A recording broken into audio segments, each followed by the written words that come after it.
Welcome to the BriteVibe Podcast. At BriteVibe, we believe everyone deserves to be happy. But in today's world, everywhere you turn, there is division and negativity.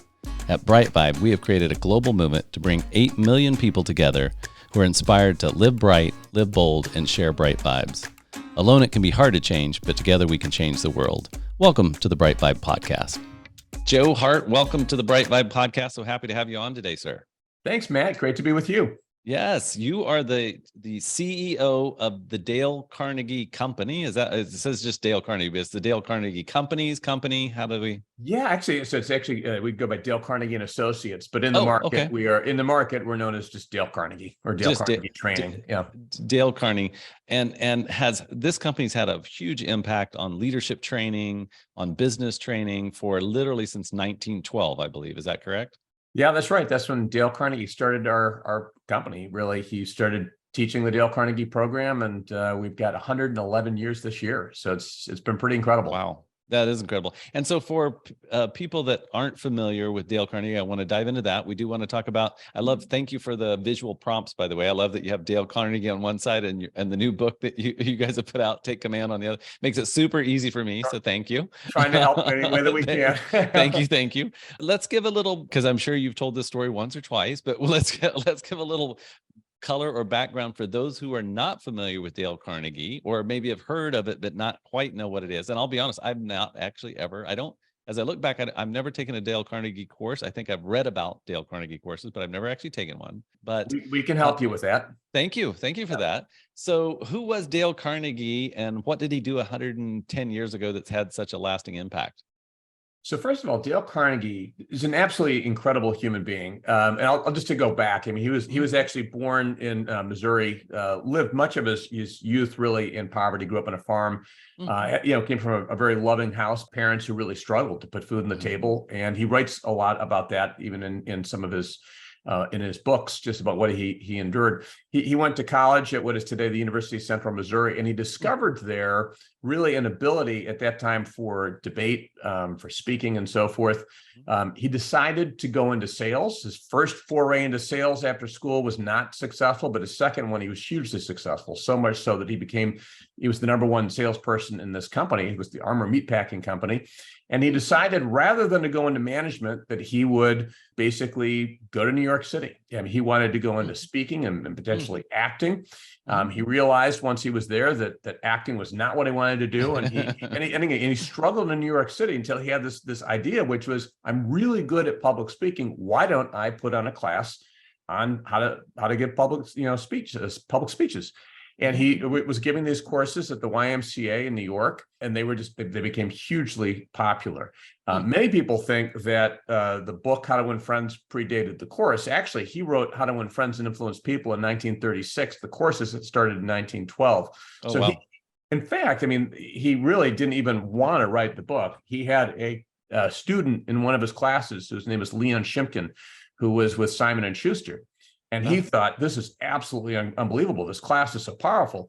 And he encouraged Dale just to let somebody listen to his classes and interview Dale. And ultimately that became the foundation for How to Win Friends and Influence People, which today has been a best-selling book for 87 consecutive years. Wow. That's just incredible. And getting such a huge impact over such a large amount of time. I mean, literally like a century, right? I mean, that you must have planted some very strong intentions when you have an impact over a century of time and going, right? That's not like it's done. Well, it's incredible. You're right, Matt, because I mean, the book continues to be a bestseller, and the company which he started, and maybe he did or didn't foresee that it would become as large and successful as it is. But today we have 200 operations in 86 countries. So this is truly a global company. We've got thousands of people around the world who are delivering Dale Carnegie programs, providing those to companies usually. And in fact, our number one program remains the Dale Carnegie course, which is the one that Dale Carnegie started. We've changed it over the years. This idea of helping people with self-confidence and interpersonal skills and communication and leadership and stress and worry really is that's the basis of that program. Many companies will bring us in. We'll do programs for, say, an entire organization around their culture. How do you drive? We talk about inclusive cultures or high performance cultures. And so lots of companies will use us for those kinds of things. Or people might take a public, I know you're in Wichita. You could go and take a public Dale Carnegie program. So there's different people come to our company, our organization in different ways, but the result is the same, which is, these breakthroughs that people experience when they take a highly interactive Dale Carnegie program. Very interesting. About how many people a year go through those courses? I'd say hundreds of thousands of people have some exposure to our courses or workshops or programs every year. That's incredible. That's incredible. And then you came on board, you said somewhere around 2015. Is that right? Correct. Yep. And then what was your background prior to coming? Because, you've got to be fairly an interesting character yourself to be drawn to such interesting work, right? I mean, that kind of goes hand in hand. Well, I don't know about how interesting I am, but I will tell you, I mean, I didn't start out very interesting. I was a lawyer by background, and I took a Dale Carnegie class. I grew up, Matt, in a house where, my father was all about, life is about personal growth. And he would talk about Dale Carnegie, and he gave me How to Win Friends when I was a teenager. And my mother had taken a Dale Carnegie program. Oh, wow. Okay. She took a program. So I decided as a young lawyer to take a Dale Carnegie course just to invest in myself. And one of the things that we do in these programs is to challenge people on, hey, Matt, what's your vision for yourself? 3 months, 6 months, years from now, where's the impact that you want to have? What are the things that are important to you? And when I went through that program, it challenged me around my own life. I ultimately concluded that I didn't want to be a lawyer. I left the practice of law, went into business, and then ultimately started my own e-learning company in May of 2000. And my first client was Dale Carnegie. I developed Dale Carnegie program. And in fact, it was the Dale Carnegie course that inspired me, not just around the vision, but the principles. I was applying the principles and the things that I had learned, and ultimately developed a program, and that became the foundation of the company. So I worked with Dale Carnegie, built that company up, sold that. I was the president of another company for about 10 years before I was recruited to interview for the CEO role at Dale Carnegie. Interesting. Very, very interesting. So you're there, you're the CEO, so you're running this organization, right? Worldwide organization, which is really cool. You're helping people transform their lives. Typically, how do most people find out? Is it through work or is it through personally? I noticed that when I Googled and was doing my show research, you guys are doing a great job with your ad dollars, because the minute after I had Googled, it popped up in my Facebook feed. So I was like, oh, nice. Now I appreciate stuff like that. I'm kind of in the online education space as well. And it was like, wow, that's nice. Good job. I only Googled it the one time. I will compliment our marketing team. Yes. Thank you for letting me know that. Yeah.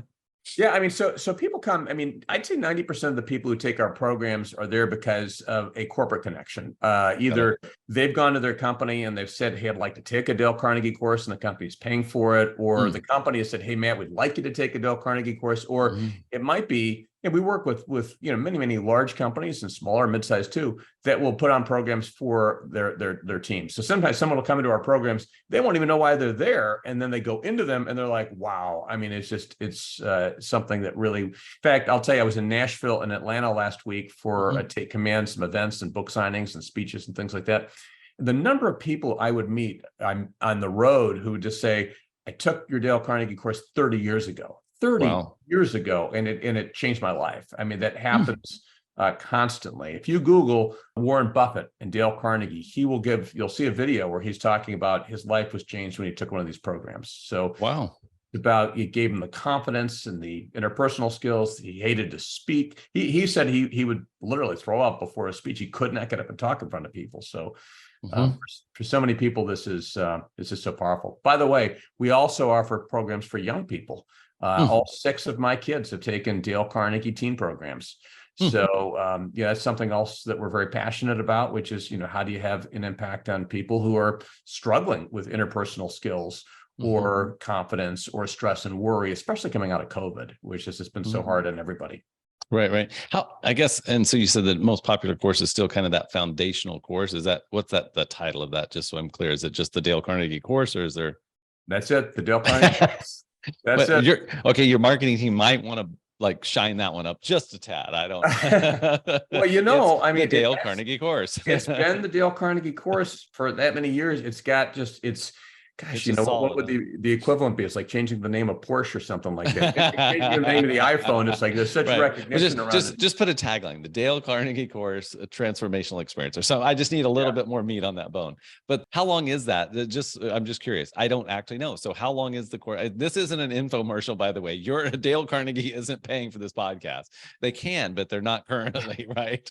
But so help me understand, I guess, for myself and people listening that have never gone through a Dale Carnegie course, what exactly is it that they would be going through? Yeah, they've got some choice, depending upon where they can take it online or they could take it in a location. So if you wanted to take it in, say, Wichita, they likely offer it in Wichita in a 3-day format, 3 consecutive days, or in a 8-week format, once a week for 3.5 hours for 8 weeks. Oh, so if you want to do it over a period of time, which can be right. really nice because then you can apply it and go back and you've got this class of people that you really get connected to. Or Right. if you said, look, I just don't have that kind of time, you could do it over 3 days. Or if you said, you know what, I just can't get to a physical location, you could do it right out of the comfort of your home. And which is something, frankly, we completely transformed and changed our company as a result of COVID. I mean, in the beginning of COVID, 95% of our business was in person, face to face. And we really had to challenge ourselves about how do we take these dynamic, interactive courses. I mean, in a Dale Carnegie course, you're on your feet right away, you're giving talks and so forth. How do you do that online? We were able to do that, and our amazing franchisees and trainers all over the world did a phenomenal job around that, to the point where our customer satisfaction scores are pretty comparable to an in-person experience. So you've got choice in terms of how you want to experience this. And so how many, post-COVID, how many people are doing it in person versus online? So it really, if I look at the world, and again, some markets, it just depends. But I'd say, across the world, it's probably 50-50. Really? Whereas it was 95 right before COVID, and so now it's still in some places it might even be 80 or 90%. So just because I think a lot of people, you still have people working remotely, of course. So with that kind of dynamic, it's some companies just prefer to say, hey, we'll keep our people just doing it wherever they are. So right. In other markets, a lot of the, say, Southern United States, people have been back in person for a long time. Those might be predominantly in person. So just really depends. Right. And then so either 3 days or 8 weeks, sounds like. And then what typically is if you could quantify it, what is the takeaway, or what is kind of the why do people invest that time and whatever money it is? I don't even know how much it is, but how do why do people invest that time, and what do they get?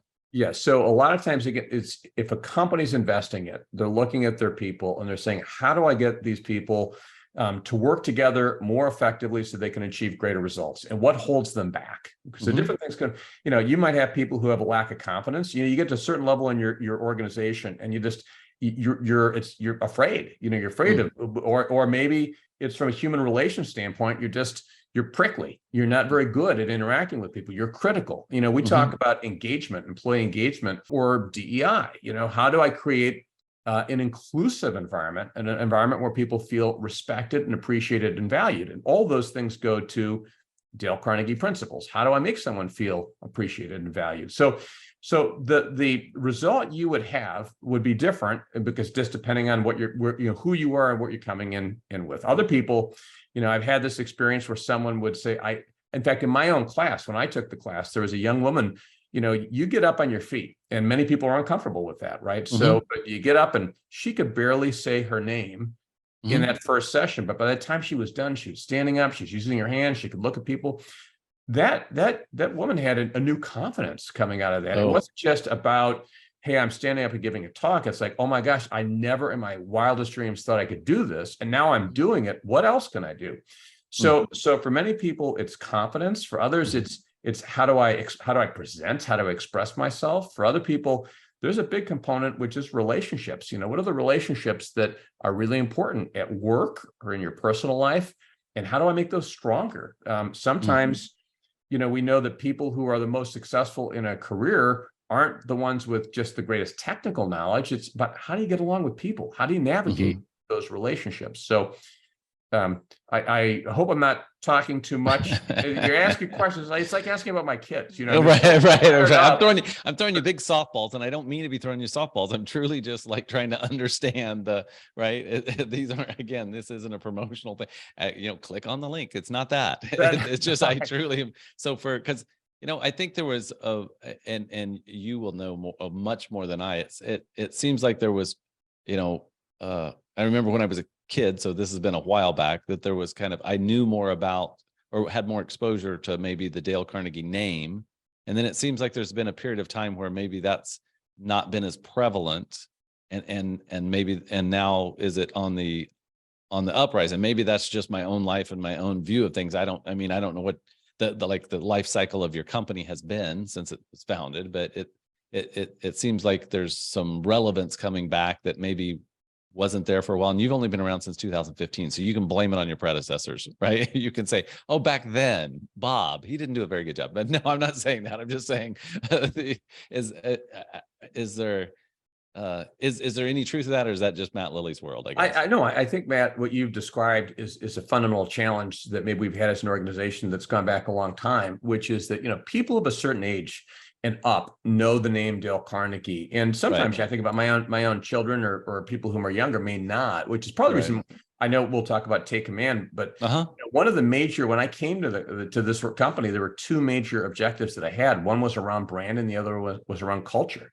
And really trying to reactivate that brand. And I think we've had some success. I'm proud of that. And I also feel that we've got a lot of opportunity still ahead of us, to get to the point where, the reason why this is so passionate to me is because I know the impact that this can have on people's lives. And because I've had it on my own. I've had it in my wife and my kids, and I've seen it in people I run into and tell me about it. But, it really is, if you live, in according to some of these strategies that Dale Carnegie talks about, they can help you. I would hope that I'm a better father, a better husband, a better executive, because of these things. So, our goal is to get these to more people so that they can take advantage of them in their own lives and for their companies.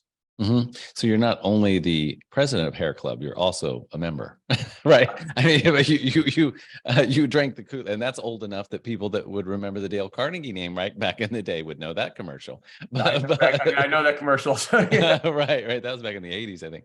But yeah, so your primary focus is to kind of revive it and bring it to a younger generation for those who haven't been exposed. And I would think that, millennials and even younger, this message would be very relevant message because it is about connecting with people and the engagements. And I know, like, from the Gen X people that I interact with. No, what am I saying? Gen X. No, I'm Gen X. Gen Z. Sorry, Gen Z. Millennials and younger. Sorry, millennials and younger. What am I talking about? Millennials and younger, it's a lot of it is about purpose and passion and connection, right? And so that's I think at the core of a lot of what your company is about. But let's talk about, so you do have a new book that came out in January called Take Command, and it's got a great cover. I can see it in the picture. So it's got a great cover. So what's Take Command about? What is the premise of the book? Because I have not read it. So what is I'm not going to pretend like I did. I apologize. But what's the premise of the book? Appreciate your honesty. We can get you a copy of the book. If we haven't sent you one, I'd be more than happy to get you one, Matt. But actually, the reason for the book, which leads to the premise, really goes to the question you had just asked earlier. And you talk about millennials or Gen Z, and I see people who are struggling with things that I didn't have to. Maybe you and I, we're both Gen X. We didn't have to struggle with some of the things that people do today. The social media, the pressure. Oh, right, yeah. All these kinds of things. And yet they don't have necessarily, because of the years that we've lived, we've been exposed to things. We've gained some wisdom and so forth. And the Dale Carnegie principles and the teachings have been a huge part of what's helped me in life. So Michael Crom, who's Dale Carnegie's grandson, and I were talking during COVID about how do we help get some of these ideas to people who really need them right now. And so we decided to write Take Command. It's based on Dale Carnegie's ideas, but we've added just dozens and dozens of stories from diverse young people and others all over the world. We've included research and information of other books and so forth, but it's broken into three parts. take command of your thoughts and emotions, right? So, what are the things that hold you back? Is it the, I can't do this, or I'm nervous, or I'm afraid, or I'm insecure, whatever. And how do we get you to the point where you're courageous and confident and so forth? And, you and I both have seen people who, no matter what, I mean, they move forward. You have two people in the exact same situation. One person's confident, and the other person is just blaming, and negative. Right. How do we help everyone get to that first point? So the second part is take command of your relationships. So much of the quality of our lives depends on the quality of our relationships. I mean, if we've got someone at work that we're struggling with, someone who's difficult, maybe we're the difficult person. That happens. Right. I could definitely be the difficult person. Yeah, it's like the story. If you always have bad roommates, guess what? You're the bad roommate. It's kind of like if you always have people around you that are difficult to work with, guess what? You're the one that's difficult to work with, right? Yeah, I mean, we've actually got a chapter on that. And one of the things we say is that sometimes it's less about the difficult people. It's more about how you react to the difficult people. And by the way, you may be one of them. Right. But how do you help people build really enduring relationships? How do you help equip them so that they can be really excellent interacting with others? And then the third part of this, once you've taken command of your thoughts and your emotions, you're resilient. Once you've taken command of your relationships, you're really good at interacting with people. Take command of your future. What's your vision for yourself? One of the things that we researched and we realized in writing the book was that the number one thing that people often regret on their deathbeds is that they didn't have the courage to live in a way that was true to themselves. They were afraid. They didn't take risks. They weren't bold. And, part of where we challenge people in the book is what's important, Matt, to you right now or to me right now. And what is consistent with your values, and where do you want to go with that? Because let's not wait until we're out of time. Let's start living an intentional life. That's really what Take Command is about. It's like, how do you live an intentional life? Intentional around your thoughts and emotions, intentional about your relationships, and intentional about your future. And, we try to put it together in a way. We've got just lots of inspiring stories. It's a very easy book to read. It's, I would hope, memorable, but it's designed to be a blueprint to help people get from where they are to where they want to be. Very interesting. And so I'm assuming well received so far. And I mean, it's been out almost 4 months now. So it sounds like you said you were going around doing signings and book tours and on shows like this, obviously, right? This is, how do you get the word out about things, books? Thankfully, it's gone really well. And we've had really good reviews. I just literally started going to different cities. I was in Minneapolis and the Nashville, Atlanta. I'm going to be going to North Carolina, St. Louis, Boston, New York, Long Island. So a number of other places, and then internationally as well. Oh, very nice. And so if you won't mind, we've got a little bit of time here. I'd love for you to share one or two stories from the book, from excerpts from the book, but just one or two stories of kind of how the blueprint worked or how it's worked for the people that have used this information. Well, let me tell you a couple of stories, if I may, from the book. And I think it may. Yeah, I'd love that. Yeah. Because I think, there's a story about a woman whose name is Leah Gabriel. Leah was a young fighter pilot. She was aboard the USS George Washington. This is a nuclear powered aircraft carrier in the Persian Gulf. And, and she's doing some pretty incredible things. She's courageous, right? She's taking off from this deck that's going up and down. Oh, wow. Night missions, day missions. And then one of her colleagues, a senior pilot, was killed in a routine training mission. And the ship shut down operations, and they gave a memorial. They honored this pilot. They did their postmortem on what had happened in terms of the accident. And after a few days, it resumed. In the story, we talk about how Leah finds herself sitting in the cockpit of her plane on the deck, and she's thinking to herself, once I salute, once I give the thumbs up, I'm committed. I've committed to this, to whatever follows. I'm going to be launched, and then she salutes, gives a thumbs up, and off she goes. And what she said to me, this is an interview I had on my podcast, it's in the book, is, I realized that every single time I had an opportunity to challenge myself, I needed to do that because I'm only as good as the last time I was challenged.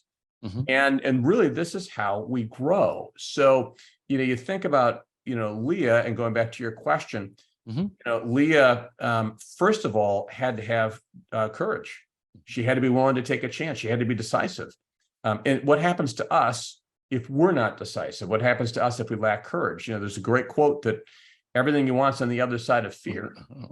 Right. But so that first part of really cultivating within ourselves that willingness to challenge ourselves. So, I might say, and part of what we challenge in the book is, what's one area that you're challenged in? Because the book is really about trying to get people to, it's not called, study, it's called take command. So we want people to, so what's one thing that you're challenged in right now? What do you need to do? And so, but she also, she had relationship, and we talk about the relationship she has and how she was effective at developing relationship, but then also her vision. Her vision, she wanted to do this. She could have gotten out of that cockpit and said, you know what, I'm done. But that wasn't in alignment with her vision. So I think that story really kind of embodies a lot of what we hope people will achieve in reading the book, being inspired, and in growing in courage and confidence so that they can live the kind of life that they want to live. Right. And don't we all want that, right? That's kind of or at least people that listen to podcasts and watch YouTube videos. Especially this type of stuff. It's, we want to live more productive lives. We want to live more purposeful lives and more connected lives. And then I'm just curious then, kind of globally, or you're exposed to a lot of different businesses, a lot of different industries through your organization. Kind of what are some things that you're seeing in the current, I won't say necessarily economy, but just in the current world we live in? What are some of the challenges that you're seeing that are arising that maybe are not necessarily surprising, but just we wouldn't necessarily think of without being exposed to the many different industries you're exposed to? Well, it is interesting because I do have the opportunity to see what's happening, throughout the world with, both within our franchises. I've got CEO peers that I also am talking to. We also do research. But what I'd say is right now is probably the most dynamic time I've ever seen in my life to be a leader, because the challenges are multifaceted. And I think a lot of people are struggling with this. So a simple part of this is, where's your workforce? Now in the US right now, you still have a high percentage of people that might be remote or hybrid. In different countries outside of the US, say in Asia or in Europe, a lot of people are already back into the office full time. So it's different. But here in the US, part of the question is, how do I interact with my team members who may not be here? How do I develop culture? And how do I deal with some of these cross-generational issues? You can have people, who see one thing from their perspective based on their age or their generation very, very differently than somebody else. Right. And that's on top of all the other things that are happening in the world, with the economy and so forth. So this is a great time for leadership. It's a great time for people to explore, how they can bring out the best in the people with whom they work to achieve results that they otherwise couldn't have. It's definitely harder today than it might have been, even 3, 4, 5 years ago. Right. So I have a lot of the stuff we do now, we do some in person, but a lot of the stuff I do now is through Zoom, through this platform. And what I've noticed in the last couple weeks that has been a shift is I've gotten a lot, as kind of the leader of the team of people, is I've gotten a lot more relaxed in the conversation that we're having during the time that we're together. And I've stopped calling them meetings. So because what I noticed before was it was very transactional. So for about 2-3 years, it was a super transactional where we get on, we have our agenda, we talk about our agenda, we talk about any updates, we talk about, challenges. Here's what we're going to get accomplished before the next time we pop on the Zoom meeting, right? And I've tried to, and it happened just kind of naturally, but now I've started to really notice, I want to allow, I think it was really probably 3 weeks ago where I just said, you know what, this isn't a meeting, this is a workspace.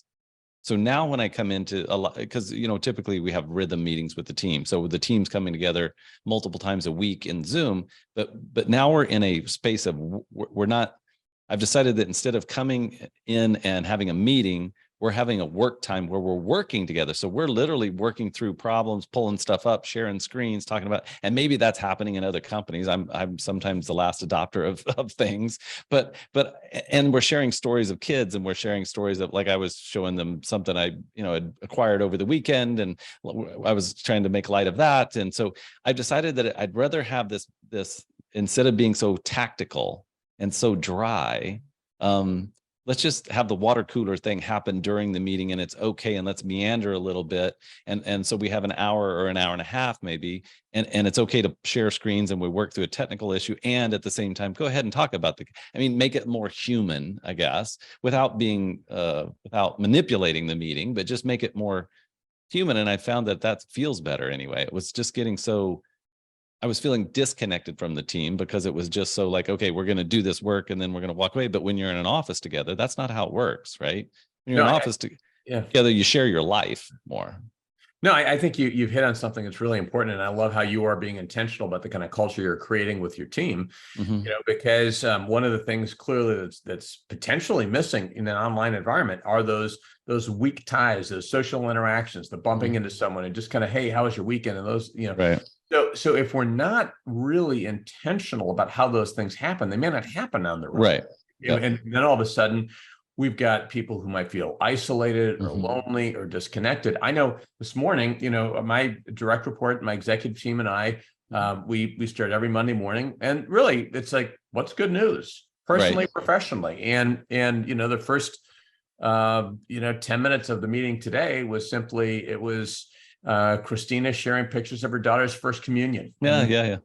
So we see the pictures, and then I actually was sharing pictures from my trip in Nashville, Atlanta, and then Christine was sharing pictures of her son who just won a karate tournament, and the daughter won a dance. So it's I think our team is more connected on a personal level than we were even before COVID. It's just really so, and I think that there are opportunities if to do what you're doing, Matt, and what we're doing, and that's just one dimension of it. I think other kinds of things. I had 3 meetings today with team members, just one-on-ones, 25 minutes each via Zoom. Just how's it going? And it's not even about work, but it's just I call these world tour calls. Which is, sign up and it's just kind of connecting. So having time for that, and of course, you and we are still responsible for driving results, and we've got to do that too. But I think it's good to have a balance, and it's as people, we want to be able to have connection with others. Yeah, and my intention was during COVID to, as an entrepreneur, build a company that was completely virtual, so that we could be more flexible and be able to be like similar to your company, but be in multiple, lots of different places at the same time, spread our wings, so to speak. And so it was that, how do we do that? But then also what I'm starting to see is, okay, well, it's still good to have some type of rhythm where we do physically end up in the same place at the same time. So about every 45 days, 30 to 45 days, the team, we're either at a learning event, or we're not necessarily just meeting to work. It's a leadership event, or we are meeting somewhere to sharpen our skills in something, or we're teaching somebody, something, we're doing a workshop or something like that. And that just gives us kind of that time to come together and do the breaking of the bread, right? Go to lunch and have a drink after work and talk about, the rest of life and how things going with, your kids. I mean, and that way it's still, I'm experimenting, obviously. I'm learning like everyone else. But it's like, how do we still have, because I miss that too. But I also there are some benefits to being in this virtual space where, I can focus on work when I want to work, and nobody bothers me because they have to come through the Zoom screen to get to me, right? And so I think just having that balance of more casualness and not so, I think like a lot of leaders, we get sucked into being so tactical and so driven and so check the boxes and time sensitive that we may miss, because before we were almost forced to be more personable because we were connected for 8 hours a day or whatever it was in the same space. And when we went to Zoom, it was like, I'm super efficient, but guess what? I'm not really connecting with my people or connecting with my group. So yeah, I think it's just that balance. And I've heard some other leaders start to talk about like, how do we intentionally work virtually, but then come together in these spaces? So how are you guys how are you guys as a company addressing that? I mean, I'd say some of the things that I mentioned before are some ways that we're doing it. But I just want to go back to something you said, because I think you're touching on something that's super important, which is, there's a great quote that people don't care what you know until they know that you care. Right. And that's true whether we're working in an office together, whether we're working remotely and so forth. So going back to us, it is the way that we connect and make time really to get to know each other. I think appreciation is a big part of it. Just really trying to recognize people and to thank people and to listen. Listening is a big part of it. Just to understand, hey, what are you struggling with right now? Is there anything you need help with, and so forth. But and then you mentioned getting together, and certainly getting together in person when we can do that is really always terrific. Yep, definitely. We have to, as leaders. Yeah, I think the dynamic is, I think it's more complex, honestly. It's just, it's just more complex. And I think the world's more complex. I've been around the block a few times, and I'm like, man, there's a lot of complexity to the world that I just don't remember being there before. Maybe it's just because I'm getting older, but I'm just like, we're used to manage to production. Now it's not so clear cut, right? I mean, you still, to your point, have to be responsible for the outcomes of whatever you're focused on.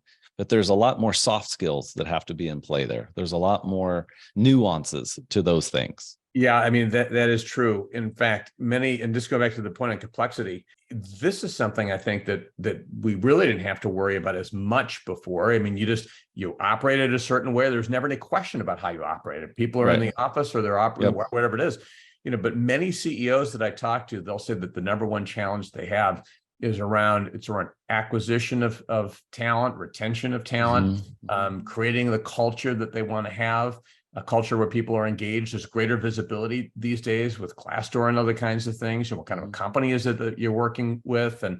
And you also have this emergence of even, I'd say, empowered employees, because the job market remains tight, even with layoffs and different things that are happening. There are people who are out of the job market right now, so you still have a demand for talent, and that probably isn't going to change even into the next couple of years, at least. So that puts more pressure, to your point about complexity. I mean, some of these things we didn't even really need to worry about as much or think about as much before, but they're definitely at play right now, and that's on top of just the business challenges, right? Of actually running a company, supply chains, what's happening, in the economy. Is there a recession? All those things. Right. Yeah, totally. Yes, which all of those things. So, on one hand, there's more complexity, and on the other hand, I do typically get excited about more opportunity for new, right? Just more opportunity for new everything. I mean, now the chat GPT and the AI. I mean, that's a whole nother thing. I just like. Some people are scared to death of it. When I looked at it, I was like, yeah, anything can be used for evil. That's just the way that, that's just anything can be used for evil. But man, just think of all the cool things that this thing can do to, we were playing with it the other day, and it like a one-click book, right? And so you just typed a word or a phrase and it wrote a book. And I was just like, how incredible is that for idea sharing and just information sharing? And, how can we hopefully use that technology to add more connectivity in our lives and better our relationships, and maybe more, even when I've used it a couple of times, even to communicate better that which I wish I would have been able to say naturally, right? It's kind of like, oh, isn't that cheating? I'm like, is a greeting card cheating? If I go to Hallmark and I buy a greeting card and it says nice things in it, and I agree with those nice things, and I give that to somebody and it makes them feel good, is that cheating? Right? So if I use this technology to appreciate staff or appreciate friends or spouses or kids or whatever, but if I use the technology and it writes something that's meaningful, and of course I tweak it to make it my own, then isn't that a positive thing versus I don't know. That was just, I was having this talk with some friends of mine the other day, and they were like, well, isn't it? I was like, how? If I didn't do it at all, or I use this as a crutch to allow me to express myself, isn't that better somehow? I mean, if you look, you probably people wouldn't have thought twice if you had gone out, say, forget ChatGPT, and you went to a friend and say, I need your help with something. What do you think? What's a good way to appreciate someone? Right. I mean, you could do that. And right. I'll tell you two quick examples of how I've used this recently. One is, and I mean, this might be valuable to you as a podcast host, but I've had a couple of, fairly well-known people on my show. And for the last two interviews, I went to ChatGPT. I said, hey, if you're, I'm doing a podcast. I love this. If you were to interview this person, what would you ask? And it gave me these questions. Oh, I love it. These are pretty good questions. So at the end of the podcast, I said to the person, I said, hey, I went to ChatGPT and it said the number one question. So it gave me 10 questions. I said, well, if you were only ask one question, what would you ask? So then I asked the question, and I'm like, it's a pretty darn good question. The question, Matt, is, in the future, will ChatGPT be completely automated so that, it would do a better podcast than you or I? I know. But I also used it. I took my family on vacation, and I really wanted it to be a good vacation. And I said, I've got my kids with me. They're these ages. This is their interests. I've got my mother. She's 89. Here's her interests. What would you recommend? And it gave me a list of things, and we did a bunch of them, and it enhanced the vacation. Wow. Yeah. I love that. And I see, that's what I'm talking.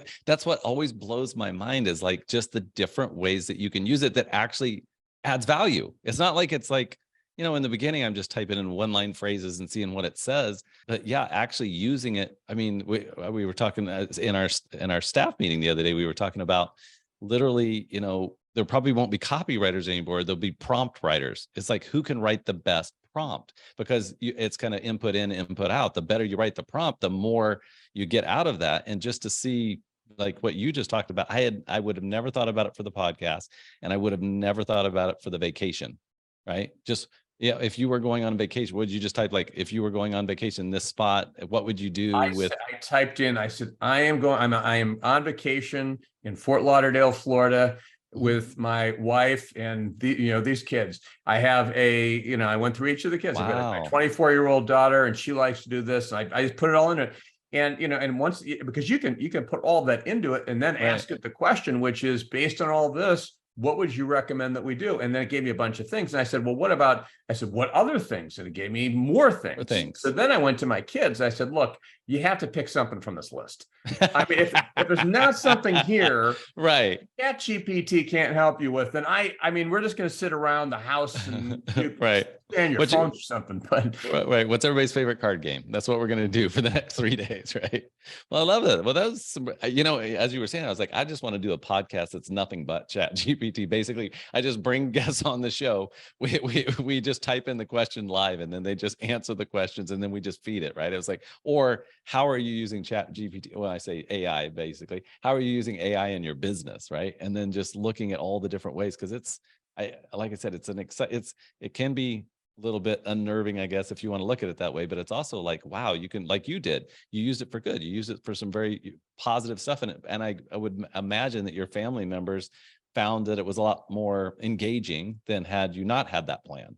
I think so. Because otherwise I would have gone to Google. I would have typed in, what is it to do in Fort Lauderdale and so forth. But the fact that the AI was able to contextualize the responses based on each of the people who were there and the kinds of things I said, this daughter is active. She likes to be outside. This one, likes to do this. And so going back to the podcast, by the way, one of the people who I'd interviewed had said to me, we were having this conversation, and he said, I'd read How to Win Friends and Influence People a long time ago, but I had forgotten it. So I went to ChatGPT and I said, tell me about How to Win Friends and what are some of the... So he was using it to prepare for the podcast. He was doing Cliff Notes. Yeah. He was doing Cliff Notes for I love that. That another good idea. So I'm definitely going to get better at that. Because, like you on a podcast, I do my homework, but sometimes it's challenging, or sometimes, you're doing a lot of stuff, and it's like, I always try to do a good job, but this is like a deeper dive into, tell me how to do a podcast, right? Tell me, right? Give me the script. A friend of mine, and it's a business partner of mine, actually was telling me the other day that he actually went in, and I can't remember which Mobley, I can't remember what the name of it is, but he actually went in and read a script for 30 minutes. And now it has his voice, and he can feed it any script he wants, and it will read it in his voice, like an Audible, right? But anything, like literally, not only will it write the book, if you record your voice, it'll read the book in your voice. right? So that I was like, that's crazy. That's just crazy. Well, I went to, when I was in Florida, we have a technology partner that had this innovation center that I got to go see. And one of the areas they have is this, maybe it's kind of like a tunnel that they were putting together. And what it does is a complete 360-degree, 3D scan of you, which then can go in and become an avatar of yours, or to do video or those kinds of things. I mean, which could be AI, enabled, which is kind of interesting. I'm not sure. Maybe the AI of Joe Hart will give a better speech than Joe Hart. I'm not sure what's going to be left. So some of these things are a little off, but it is. But you know what? You said something that really resonated with me going back, which is you see opportunity, and I think so much of all of this is around our mindset. If we've got the right mindset. Anytime, and something that guided me during COVID is this idea that every action has an opposite and equal reaction. And if there's a crisis, there has to be an opportunity. But if we've got the right mindset, our Dale Carnegie research, we did research around the world, is that people, who are positive and confident and expect better outcomes usually get them because they look for them, they see them. And on the other hand, if our mindset is, woe is me, and nothing's going to work, well, that's probably what we're going to get to. So we can shape our mindsets, which, by the way, is also part of what Take Command is about. Shaping our mindsets so that we can live the lives that we want to have. Totally, 110%. Well, Joe, thank you so much for coming on the podcast and just visiting today. I appreciate it. I really appreciated learning more about Dale Carnegie and your new book, Take Command. So thank you so much. It's easy to find. You can Google Dale Carnegie, right? Is there a company website, just dalecarnegie.com, I'm assuming? Yeah, that's at dalecarnegie.com. And by the way, we've got a ton of free resources there. There are white papers. There's a link to the podcast. There's research. There's those types of things. Takecommand.com is also where people get information about the book. As you said, it's on Amazon and Barnes and Noble and that type of thing. And if people want to connect with me, I'm pretty active on LinkedIn. It's at Joseph K. Hart. And that's also my Twitter handle, at Joseph K. Hart. Perfect. Well, thank you so much for coming on today. I appreciate this conversation. It spurred some new thoughts in my head. If nothing else, I'm going to plan the family vacation. So I appreciate that. I look forward to hearing about it. I'll let you know what a 7-year-old and a 3-year-old are interested in. We'll see if the GPT can do a better job of planning the trip than your wife could, right? Oh, I'm sure better than me. So, well, thanks for having me on, man. It's been great talking with you. Yeah, great connecting with you as well. Thank you for being a part of the BriteVibe podcast. For more information, go to britevibe.com. That's BRITE Vibe, VIBE.com. Thank you for listening.